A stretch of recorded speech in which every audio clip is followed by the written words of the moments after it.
People love coming here. It's rich in history, culture.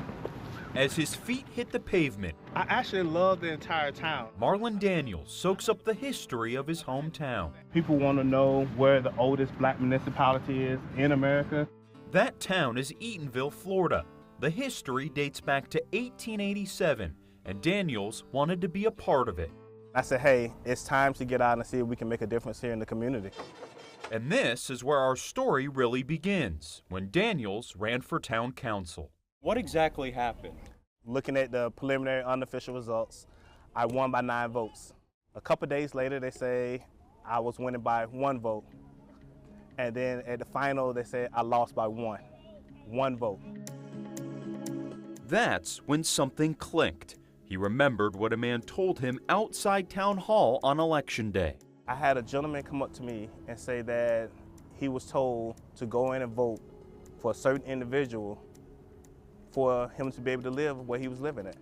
So Marlon challenged the election and won in court. I got to take the seat as the elected official here in the town of Eatonville. So what happened?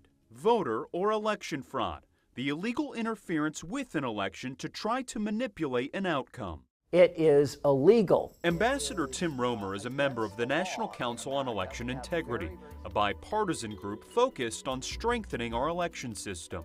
The most surprising thing he told me is that voter fraud isn't a big problem.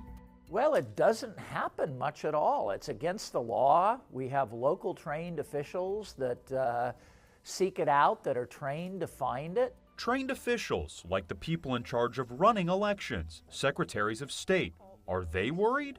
What concerns do you have about widespread fraud? I don't have really any concerns about that. Very limited in Mississippi. I don't have any concerns about widespread voter fraud. In Kentucky, I don't have concerns about widespread fraud. So why aren't elected officials concerned? After coming here and speaking with someone who was a victim of voter fraud, we wanted to answer one question. How many people have been convicted of it?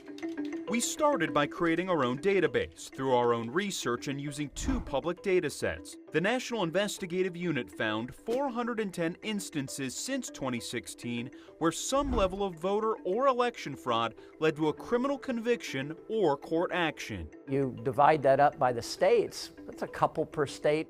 96% of those instances involved people committing crimes, from registering fraudulently but never voting to criminal conduct at the ballot box, leading to 14 cases where a new election was ordered or the election was overturned. In all but 1 case, the election in question was municipal, county, or statewide, where the number of total votes are smaller and the margins are thinner. Presidential elections are even the closest ones. In the last presidential election were somewhere between 3,000 and 5,000 and 25,000 votes in places like Wisconsin, Pennsylvania, Georgia. 2 or 3 people mistakenly trying to vote in those places does not have any impact on the election.